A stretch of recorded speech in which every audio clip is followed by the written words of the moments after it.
Hello friends, तो हम upper limb anatomy के एमसीक्यूज पढ़ रहे थे। 230 तक हमने पढ़ लिए थे। आज 231 से पढ़ेंगे। A patient has difficulty in climbing and during swimming can't do crawl which muscle is damaged. ये पहले भी रिपीट हुआ है ये मसल, ये क्वेश्चन। तो ये कौन सा मसल होता है जो कि क्लाइंबिंग में हेल्प कर रहा था और स्विमिंग में। अब क्या है, difficulty in climbing and swimming है, तो वो मसल डैमेज हुआ है मतलब। तो वो कौन सा मसल होता है, लैटिसिमस डॉर्सी, जो कि स्विमिंग में और क्लाइंबिंग में हेल्प करता है, वो डैमेज हुआ है, जिसकी वजह से अभी डिफ़िकल्टी है क्लाइंबिंग और स्विमिंग में। अगर नर्व का पूछें तो कौन सा होगा, dorsal thoracic nerve. A person who is unable to button and hold pen due to damage of which muscle. तो ये अपोनेंट पॉलिसिस मसल। और इसको कौन सा नर्व, मीडियन नर्व। मैंने आपको कहा था मीडियन नर्व हमेशा क्या करवाता है, अपोजिशन, क्योंकि वो अपोनेंट पॉलिसिस को सप्लाई करता है। अब देखें, मैं आपको जो है ये हम लोगों ने बार बार पढ़े हैं, दोबारा पढ़ा रहा हूँ। कौन से मसल को सप्लाई कर रहा था, लूफ मसल को मीडियन नर्व। लूप में क्या है, लेटरल टू लम्ब्रिकल्स को मीडियन नर्व सप्लाई कर रहा है। ओ से opponent pollicis, opponent means opposition करवाने वाला, पॉलिसिस मीन्स थंब का मसल। पॉलिसिस ग्रीक वर्ड है, इसका मतलब थंब है, ठीक है। तो ये थंब का मसल है अपोनेंट पॉलिसिस, जो कि अपोजिशन करवाता है। अपोजिशन मैंने आपको बताया था, जैसे ये अभी मैंने pen thumb and index finger के साथ होल्ड किया हुआ, ये अपोजिशन है। मतलब आपने जब भी थंब को आप इंडेक्स फिंगर, मिडल फिंगर या ये रिंग फिंगर या इस तरह लिटिल फिंगर के साथ इस तरह ये आप कर रहे हैं, ये इसको कहते हैं, इस मूवमेंट को कहते हैं अपोजिशन है। तो ये कौन करवाता है, अपोनेंट पॉलिसिस मसल। और नर्व कौन सा है, मीडियन नर्व है। और एबडक्टर पॉलिसिस ब्रेवियस, एबडक्टर, ठीक है, एबडक्टर पॉलिसिस ब्रेविस। अब नाम से जाहिर है कि ये थंब की क्या करवाता है, एबडक्शन करवाते हैं। और ब्रेविस का मतलब होता है शार्ट। तो एक अबडक्टर पॉलिसिस ब्रेवियस और लॉन्गस भी होता है ना, इस वजह से इसको ब्रेविस हमने कहा है। इसी तरह फ्लेक्सर पॉलिसिस ब्रेवियस, जो कि फ्लेक्शन करवा रहा है, ठीक है, किसकी, थंब की, लेकिन है क्या, शार्ट मसल है, क्योंकि एक फ्लेक्सर पॉलिसिस लॉन्गस भी आता है। तो ये आपने याद रखने हैं। तो अपोजिशन मतलब ये बटन जब आप क्लोज करते हैं, ठीक है, तो वो भी क्या है, अपोजिशन हो रहा है। कौन सा मसल करवा रहा है, अपोनेंट पॉलिसिस। और नर्व कौन सा है, मीडियन नर्व। तो ये आपने याद रखना है। इन मीडियन नर्व डैमेज है विच मसल इज अफेक्टेड है, फर्स्ट लम्ब्रिकल है, ठीक है, फर्स्ट एंड सेकंड दोनों। Patient has last supination which of the following nerve injury is responsible for this है। रेडियल एंड मस्कुलोक्यूटेनियस नर्व दोनों सुपिनेशन में हेल्प कर रहे थे। प्रोनेशन में मीडियन नर्व हेल्प करता है, ये याद रखना, ये रिपीट होता है बार बार ये एमसीक्यू। सुपेनेशन में मस्कुलोक्यूटेनियस एंड रेडियल नर्व दोनों हेल्प करते हैं। और मिडल कार्पल बोन इन प्रॉक्सिमल रो, ये भी रिपीटेड एमसीक्यूज है, ये लूनेट है, ठीक है। ट्राइसेप रिफ्लेक्स, क्योंकि इसकी भी आप वो याद रखें, ठीक है। वो जो निमोनिक है, she looks to pretty try to catch her, she तो प्रोक्सिमल रो में स्केफाइड, शी एस से स्केफाइड, लुक्स एल से lunate, to triquetrum, pretty pisiform. फिर उसके बाद she looks to pretty try to catch her, फिर trapezium है, try to catch her trapezoid है। उसके बाद है कैच से, सी से कैपिटेट है, फिर हेमेट है। ये होते हैं किस में, ये फिर डिस्टल रो में होते हैं। ट्राइसेप मतलब 8 बोन्स होते हैं ना रिस्ट में, या कार्पल बोन्स इनको कहते हैं ना। कार्पस का मतलब होता है रिस्ट, ग्रीक वर्ड है ना। Tricep reflex last root value क्या होगा, ट्राइसेप रिफ्लेक्स की C7 C8 है, याद रखना, रिपीटेड है ये MCQ. Which structure passes superficial to transverse carpal ligament है, अल्नर नर्व पास होता है। In radial trunk, if radial trunk is cut at origin what will happen, wrist drop.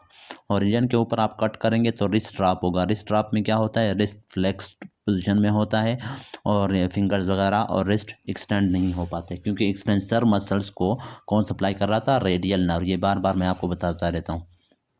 Which muscle is supplied by median and ulnar both, flexor digitorum profundus, इसको जो है ulnar and medium दोनों supply करते हैं। Nerve compression between C5 C6 compress which are the following है, C6 है, ये भी रिपीटेड है, मैंने आपको बताया था कि हमेशा याद रखें सर्वाइकल वर्टेब्रीज की बात जब भी हो तो जो सा भी सर्वाइकल वर्टेब्री होगा उसके ऊपर से वही सेम नर्व पास हो रहा होगा। फॉर एग्जाम्पल C1 है ना, मतलब सर्वाइकल वर्टेब्री 1 है, उसके ऊपर से पहला सर्वाइकल नर्व पास होगा, और C2 के ऊपर से सर्वाइकल नंबर 2 पास होगा। तो यहाँ पर C5 और C6 है ना, मतलब C6 है, नीचे कौन सा है, C6 है। तो C6 के ऊपर से कौन सा नर्व पास होगा, C6 पास होगा, ठीक है। C6 वर्टेब्री है, उसके ऊपर से सर्वाइकल नर्व कौन सा, C6 पास होगा। मतलब कहने का यह मतलब है वर्टिब्री नीचे होता है, उसके ऊपर से सेम नंबर ऑफ नर्व पास होगा। वर्टिब्री C6 है ये फॉर एग्जांपल ना, उसके ऊपर से हमारे पास सर्वाइकल नर्व 6 पास होगा। C7 वर्टिब्री होगा तो उसके ऊपर से सर्वाइकल नर्व 7 पास होगा। तो यहाँ पर C5 और C6 के दरमियान से वो आपके वही है कंसेप्ट देखना चाह रहा है कि आपको कंसेप्ट हैं आपके क्लियर हैं या नहीं। तो C5 या C6 देंगे, या फिर इस तरह देंगे कि नर्व कंप्रेशन अबव C6, तो वो क्या होगा, C6 होगा। Brachial plexus division done by, तो ये है पेक्टोरलिस माइनर मसल करवाता है ब्रेकियल प्लेक्सिस के जो डिवीजन होते हैं ना। उसके बाद अ मैन ने lifted heavy weight, sudden pain in arm है on examination, swelling in upper forearm है ऑफ द मसल है which is attach to radial tuberosity है, तो यह बाइसेप ब्रोकाई है, रेडियल ट्यूबरोसिटी के साथ वो अटैच होता है ना। The division of brachial plexus are placed deep to the, अब ब्रेकियल प्लेक्सिस के डिवीजन डीप रखे हुए हैं, किस चीज़ के, क्लेविकल के डीप रखे हुए हैं, लेकिन उनको डिवीजन्स को डिवाइड कौन कर रहा है, अभी हमने पढ़ा था pectoralis minor muscle. Injury result in damage, अब कंफ्यूज नहीं होना, ये कह रहा है डीप, क्लेविकल के डीप रखे हुए हैं, और डिवाइड की बात आ जाए तो पेक्टोरलिस माइनर है। Injury result in damage to anatomical snuff box है, unable to move thumb, unable to abduct wrist, which muscle of extensor compartment is damage है। तो ये एक्सटेंसर पोलिसिस ब्रेविस जो कि रिस्ट की एबडक्शन करवाता है और थंब की भी मूवमेंट्स करवाता है, तो ये हमारे पास डैमेज हुआ है। पर्सन है और इसको रेडियल नर्व सप्लाई कर रहा है ना, इन आर्टिकल स्नफ बॉक्स से वैसे रेडियल आर्टरी पास हो रहा है मेनली, वो जब डैमेज हो जाए तो ये मसल भी डैमेज होता है। A person has weakness in adduction है and medial rotation of shoulder है, muscle which can perform these action is most likely, teres major करवाता है, एडक्शन भी करवाता है और मीडियल रोटेशन भी। Middle side of the arm is supplied by, medial side of the arm को कौन सप्लाई करता है, medial card.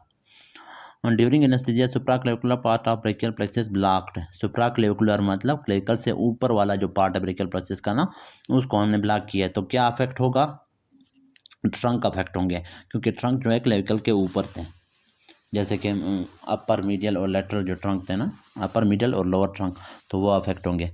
Patient took his hands for arm है to scratch the back muscles, ठीक है, but unable to fold arm and scratch the back. अच्छा ये है, ये भी रिपीट होता है, बार बार रिपीट हो रहा है, लेटस मस्ट स्टार्ट से कांट स्क्रैच द बैक, अगर आ जाए लेटस मस्ट स्टार्ट से कांट कॉम्ब द हेयर्स, तो उसमें आएगा कि कौन सा, साल्ट है, ठीक है, साल्टस एंटीरियर आएगा, और नर्व कौन सा है, long thoracic nerve. In RTA, damage to shoulder joint at the lower border of the first rib will likely damage which artery है, subclavian artery damage होगा फर्स्ट रिब के करीब। Patient had injury in upper arm beneath axillary area, axillary area के नीचे, near floor, what will be injured है, इंटरकोस्टोब्रेकियल artery, ये भी repeated है बार बार। फ्लोर ऑफ एक्सिला में एक आर्टरी होता है, उसको कहते हैं इंटरकोस्टोब्रेकियल आर्टरी, जो कि मीडियल साइड ऑफ आर्म को भी सप्लाई करेगा, और फिर क्या होगा, लेटरल साइड ऑफ रिब्स को भी सप्लाई करेगा, इंटरकोस्टल स्पेसिस को। इस वजह से इसका नाम ही है intercostobrachial. Inter means between, costo means ribs, मतलब बिटवीन द रिब्स को भी सप्लाई कर रहा है, ब्रेकियल मीन्स आर्म होता है, और आर्म के मीडियल साइड को भी सप्लाई कर रहा है, इस वजह से ये फ्लोर ऑफ एक्सिला में होगा ना, जहाँ पर इसके ब्रांचेस आर्म की तरफ भी जा सकती हैं, ईजिली पॉसिबल हैं, और उसकी तरफ इंटरकोस्टल स्पेस की तरफ भी जा सकती हैं। Adductor magnus is supplied by obturator nerve है, biceps femoris is supplied by tibial nerve and common peroneal nerve. उस बाइसेप्स फेमोरस जो कि हैमस्ट्रिंग मसल्स है ना, हैमस्ट्रिंग मसल जो कि थाई के बिहाइंड हमारे पास प्रेजेंट थे, वहाँ से ओरिजिन इनकी हो रही थी, और जाके नी के ऊपर इंसर्ट हो रहे थे, तो बैक ऑफ द नी पे ना, तो उनको जो है tibial nerve and common peroneal nerve supply करता है।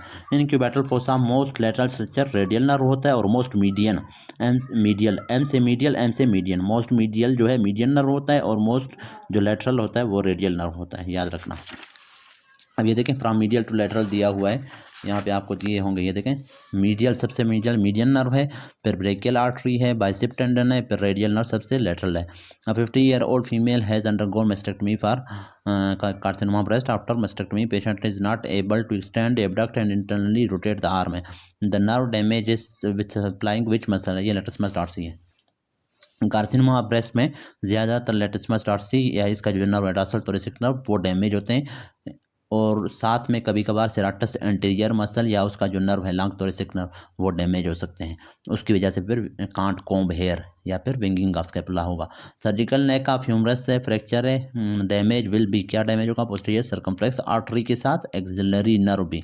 ठीक है, ये सारा आपने याद रखना है, ये रिपीटेड है। Dislocation of shoulder joint, axillary nerve है। इनार्टिकल नेक की फ्रैक्चर है वो रेडियल नर्व है। Fracture surgical neck of humerus से एक्सिलरी नर्व और पोस्टीरियर सर्कमफ्लेक्स है। शेफ्ट ऑफ ह्यूमरस में रेडियल नर्व है और प्रोफंडा ब्रेकाई आर्टरी है।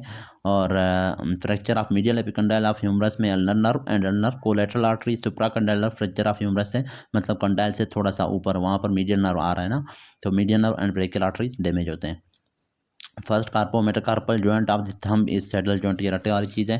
About carpal bones proximal row consist of the following except, ये अभी मैंने आपको बताया था। शी लुक्स ट्रू प्रिटी, तो स्केफाइड है, एल है, ट्रिक्विटियम है, पिजिफार्म है, ये नहीं है कैपिटेट, जो कि किस में होता है, डिस्टल रो में होता है। In rotator cuff injury patient is unable to do abduction at the shoulder joint, which of the following muscle will be damaged है। तो एबडक्शन, जो मसल एबडक्शन करवा रहा था ना वो, तो एबडक्शन कौन करवा रहा था, सुप्रास्पाइनेटस, वो डैमेज हुआ है। ठीक है, और ये है भी rotator cuff muscle. Rotator cuff muscle 4 थे, सेट्स था ना, सुप्रास्पाइनेटस, इंफ्रास्पाइनेटस और ये टी से टेरिस मसल से और एस से सबस्कैपुलरिस था। तो इनमें से एबडक्शन कौन करवा रहा था, सुप्रास्पाइनेटस करवा रहा था ना, तो एबडक्शन नहीं करवा पा रहा वो कह रहा है। और रोटेटर कफ भी है ना, तो यही है। और उसके बाद है पेशेंट हैज़ लास्ट सुपेनेशन है, विच of the following nerve injury is responsible for this है। सुपेनेशन बार बार आ रहा है कि रेडियल एंड मस्कुलोक्यूटेनियस नर्व है। और प्रोनेशन की बात आ जाए, मीडियन नर्व है। Axillary artery damage in axillary groove है, which branch will be affected है, सर्कमफ्लेक्स आर्टरी, ये मसल अफेक्ट होगा क्योंकि एक्सिलरी आर्टरी जो है एक्सिलरी ग्रूव में जब जा रहा होता है तो उससे ये ब्रांच निकलता है। फिफ्थ मेटाकार्पल फ्रैक्चर है, बॉक्सर्स फ्रैक्चर उसको कहते हैं। और बिनिट फ्रैक्चर क्या है, बेस ऑफ थंब फ्रैक्चर है, फर्स्ट मेटाकार्पल है। और स्मिथ फ्रैक्चर में रेडियस एंड फ्रैक्चर था ना, स्मिथ और college fracture. Serratus anterior supplied by which nerve है, लॉन्ग थोरेसिक नर्व है। साल्ट है ना, साल्ट से बार बार आता है। सेराटस एंटीरियर उसका जो वो है nerve supply long thoracic nerve, याद रखना। और लॉन्ग थोरेसिक नर्व डैमेज हो जाए क्या होगा, सेराटस एंटीरियर पैरालाइज होगा, क्या होगा, विंगिंग ऑफ स्कैपुला होगा। Pectoralis major flap will get blood supply from which of the following है, तो thoracoacromial artery pectoralis major को सप्लाई करता है। A female with complain of wrist pain है, numbness in index and ring finger है। Index और ring finger अगर numbness होगी अगर पामर साइड से है ना, तो फिर कौन सा मसल, कौन सा नर्व है, मीडियन नर्व है। और अगर डार्सल साइड से होगा पोस्टीरियर साइड से, तो फिर रेडियल नर्व है। The movement of which hand muscle will be affected है, एबडक्टर पोलिसिस ब्रेविस, देखे मीडियन नर्व है ना, मीडियन नर्व इसको सप्लाई कर रहा है। अब देखें, वो आपके कंसेप्ट देखना चाहते हैं ना कि आप क्या आपको मालूम है कि ये कौन सा नर्व डैमेज हुआ है। पहले तो आपका वो ये देखना चाहते हैं, और दूसरा ये देखना चाहते हैं अगर आपको ये मालूम होगा कि कौन सा नर्व इसमें डैमेज है ना, मीडियन नर्व, तो वो मीडियन नर्व किन किन मसल्स को सप्लाई कर रहा है। तो मसल्स को किसको, मैंने अभी आपको बताया था, लूफ लुम्ब्रिकल्स थे, अपोनेंट पोलिसिस था, एबडक्टर पोलिसिस ब्रेवियस था और फ्लेक्सर पोलिसिस ब्रेवियस था। तो इसमें बाकी तो नहीं है, अपोनेंट पोलिसिस वगैरह नहीं है, ये डिजिटी है, अपोनेंट वो नहीं। तो सिर्फ क्या है, एबडक्टर पोलिसिस ब्रेवियस है ना, तो इसको सप्लाई कर रहा है क्या, median nerve. Opponent policies nerve supply कौन सा होता है, median nerve. A patient is unable to extend his metacarpophalangeal joint, abduct and extend his thumb by sensation intact, ये रेडियल नर्व है, लेकिन रेडियल नर्व नहीं है, उसकी ब्रांच है। सेंसेशन इज इंटैक्ट की जब भी बात आ जाए तो फिर क्या है, रेडियल नर्व की ब्रांच पोस्टीरियर इंटरॉशियस नर्व, वो आपने लगाना है। देखें, लॉस ऑफ एक्सटेंशन है मेटाकार्पोफलेंजियल जॉइंट की। अब देखें, रेडियल नर्व क्या करवा रहा था, हमेशा मैंने आपको बताया था क्या करता है, एक्सटेंसर मसल्स को सप्लाई करता है, साथ में सेंसेशन को भी कैरी करता है।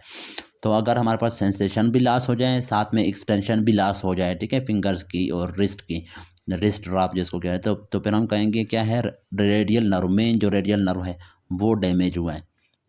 लेकिन अगर वो कहें कि सेंसेशन इंटैक्ट है, सिर्फ लॉस ऑफ एक्सटेंशन है, तो फिर रेडियल नर्व की जो ब्रांच है उसका हम कहेंगे वो है पोस्टीरियर इंटरॉशियस नर्व, वो डैमेज हुआ है। अब देखें, आपको कैसे पता चलेगा कि पोस्टीरियर इंटरॉशियस नर्व रेडियल नर्व की ब्रांच है, तो आप इस तरह याद रखें कि रेडियल नर्व जब भी हमारे पास आएगा हैंड के अंदर, तो पोस्टीरियर साइड से आता है कि नहीं, पोस्टीरियर या डार्सल साइड से, और डार्सल साइड से सेंसेशन को सप्लाई कर रहा होता है ना। तो पोस्टीरियर इंटराशियस नर्व भी, इंटराशियस का मतलब inter means between, osseous means bone, मतलब टू फिंगर्स के जो बोन है, एक फिंगर है ये दूसरा फिंगर है, इनके ये एक बोन ये दूसरा फिंगर के बोन है, इनके दरमियान जो नर्व होता है उसको हम कहते हैं इंटराशियस नर्व, मतलब between the bones, nerve between the bones. और पोस्टीरियर क्यों कह रहे हैं, पोस्टीरियर साइड से, तो रेडियल नर्व पोस्टीरियर साइड से आ रहा है तो उसका जो ब्रांच होगा ना, जो कि बिटवीन द फिंगर्स होगा, उसको हम नाम देते हैं पोस्टीरियर इंटराशियस नर्व। तो इस तरह से आप याद रख सकते हैं कि रेडियल नर्व पोस्टीरियर है तो उसका ब्रांच जो होगा पोस्टीरियर इंटराशियस होगा, और जो मीडियन नर्व है वो एंटीरियरली आ रहा होता है, ठीक है, इस वजह से उसका जो ब्रांच है वो एंटीरियर इंटराशियस नर्व होगा। तो इस तरह से आप इनको याद रख सकते हैं। तो पोस्टीरियर इंटराशियस नर्व, जब सेंसेशन इंटेक्ट की बात आ जाए तो आप पोस्टीरियर इंटराशियस नर्व कहेंगे, लेकिन सेंसेशन भी लॉस हो जाए तो फिर मेन रेडियल नर्व को आपने करेक्ट करना है, ठीक है। A child came in OPD with orthodontist. Child is not sure about his age. What measures should be done to confirm his age? तो मल्टीपल एक्सरेज आप बोन्स करेंगे, उससे भी एजिंग का पता चलता है। Regarding radial nerve sensory supply, lateral 3.5 finger को रेडियल नर्व सप्लाई करता है, वो भी डार्सल साइड से, ठीक है। प्रॉक्सिमल साइड से पाम जो होता है, ठीक है, उसको मीडियन नर्व सप्लाई करता है, लेटरल फिंगर्स को। और प्रॉक्सिमल साइड हो चाहे डार्सल साइड हो, अगर हम लोग बात करें क्या है लिटिल फिंगर की या और रिंग फिंगर की, तो उसका चाहे प्रॉक्सिमल साइड हो चाहे डार्सल साइड हो, दोनों को कौन सप्लाई कर रहा होता है, अल्नर नर्व।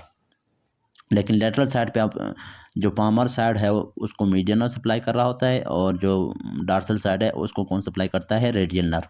ये आपने याद रखना है। पेशेंट कांट बटन शर्ट्स, अब ये देखें फिर से क्या अपोजिशन है, बटन शर्ट्स या होल्ड मग या होल्ड पेन, ये सारे क्या है, ये अपोजिशन हो रहा है। इसमें थंब का कौन सा मसल होता है, अपोनेंट पॉलिसिस मसल इन्वॉल्व होता है, और उसको कौन सप्लाई कर रहा है, मीडियन नर्व। तो अपोनेंट पॉलिसिस मसल है, और अगर नर्व का पूछें तो मीडियन नर्व डैमेज हुआ है, इस वजह से वो बटन नहीं कर सकता, शर्ट्स को या मग को नहीं पकड़ सकता या पेन को नहीं पकड़ सकता। Lymphatic drainage of breast, upper outer lateral quadrant anterior axillary lymph node होते हैं, ठीक है, अपर आउटर का, ठीक है। Lymphatic drainage of breast, upper outer quadrant है, एंटीरियर एक्सिलरी लिम्फ नोड है, ठीक है। और ये सारे यहाँ पर अभी देखें, निप्पल ड्रेनेज भी एंटीरियर एक्सिलरी है, अपर आउटर या अपर लेटरल क्वाड्रेंट भी एंटीरियर एक्सिलरी है। लोअर लेटरल की बात करें तो उसमें भी एंटीरियर एक्सिलरी के साथ नीचे वाले जो लिम्फ नोड्स होते हैं जो डायफ्राम को भी सप्लाई कर रहे होते हैं उसको कहते हैं सब डायफ्रागमेटिक है। और मीडियल क्वाड्रेंट की अगर बात करें तो अपर मीडियल क्वाड्रेंट जो होता है वो इंटरनल मेमोरी के पास जाते हैं, और लोअर मीडियल क्वाड्रेंट जो होगा वो इन्फीरियर फ्रेनिक है, सब डायफ्रागमेटिक। और टेल ऑफ ब्रेस्ट को पोस्टीरियर लिम्फ नोड, ये आपने याद रखने सारे, क्योंकि ये रिपीट होता है।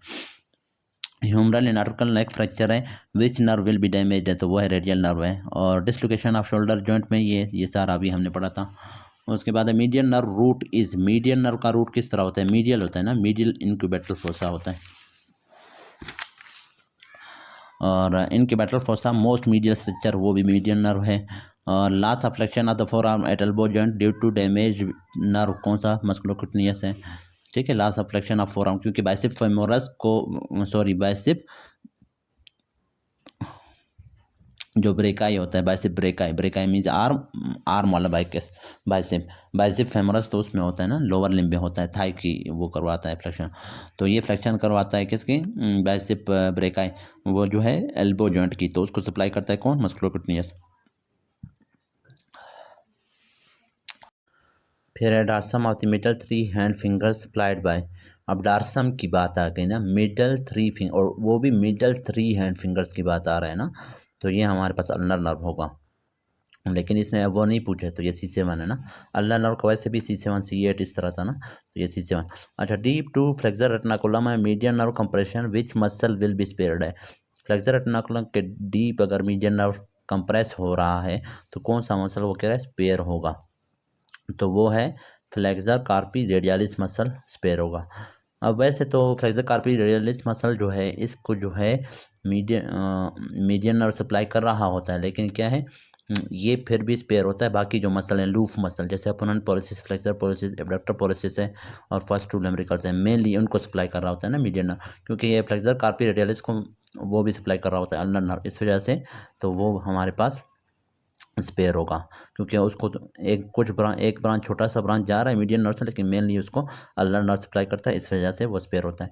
The following structures pass posterior to the flexor retinaculum except, तो ये बोल रहा है कि ये वाले स्ट्रक्चर पास होते हैं फ्लेक्सर रेटिकुलम के पोस्टीरियर से, सिवाय किस चीज़ के, सिवाय अल्नर नर्व के, जो कि हमारे पास असल में पोस्टीरियर आपने नहीं लिखना, इन्फीरियर लिखना होता है ना। तो ये स्टेम थोड़ा सा वो है, मतलब कहना ये चाहता है कि फ्लेक्सर रेटिकुलम के नीचे से पास हो रहे हैं तमाम स्ट्रक्चर, सिवाय किसके, अल्नर नर्व, जो कि फ्लेक्सर रेटिकुलम के ऊपर से पास होता है। और तो इस लेक्चर में इतना काफ़ी है। अगर कुछ समझ नहीं है तो आप कमेंट्स में पूछ सकते हैं। Thank you.